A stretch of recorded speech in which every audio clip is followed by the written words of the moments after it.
Hello, welcome back. ബ്രേക്ക്ഫാസ്റ്റിനും ഡിന്നറിനൊക്കെ കഴിക്കാൻ പറ്റുന്ന ഒരു ഹെൽത്തി ഓട്സ് ഉപ്മാവ് റെസിപ്പിയാണ് കേട്ടോ ഇന്ന് ഷെയർ ചെയ്യുന്നത്. ആദ്യം ഒരു പാൻ ചൂടാക്കി 2 ടേബിൾ സ്പൂൺ വെളിച്ചെണ്ണ ഒഴിച്ചു കൊടുക്കാം.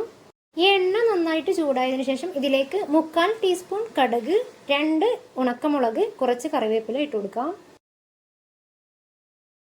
കടുക് പൊട്ടിയതിനു ശേഷം ഒരു ചെറിയ സവാള നീളത്തിൽ അരിഞ്ഞത് ചേർത്തൊന്ന് വഴറ്റിയെടുക്കാം.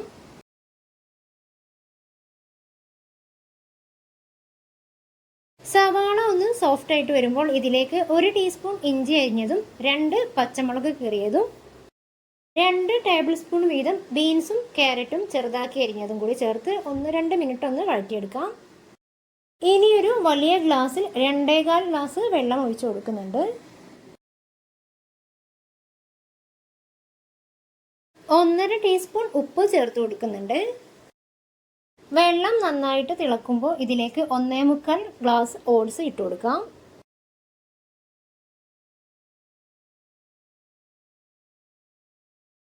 വെള്ളം നന്നായിട്ട് വലിയുന്നത് വരെ ഇടയ്ക്കിടയ്ക്ക് ഇളക്കി വേവിച്ചെടുക്കാം. ഇപ്പോൾ വെള്ളം നന്നായിട്ട് വലിഞ്ഞിട്ടുണ്ട്. ഇനി ചൂടോടെ തന്നെ സെർവ് ചെയ്യാം. അപ്പോൾ വളരെ പെട്ടെന്ന് തന്നെ ഉണ്ടാക്കാൻ പറ്റുന്ന നല്ലൊരു റെസിപ്പിയാണിത്. പുതിയൊരു വീഡിയോയുമായി വീണ്ടും വരുന്നത് വരേക്കും ബൈ.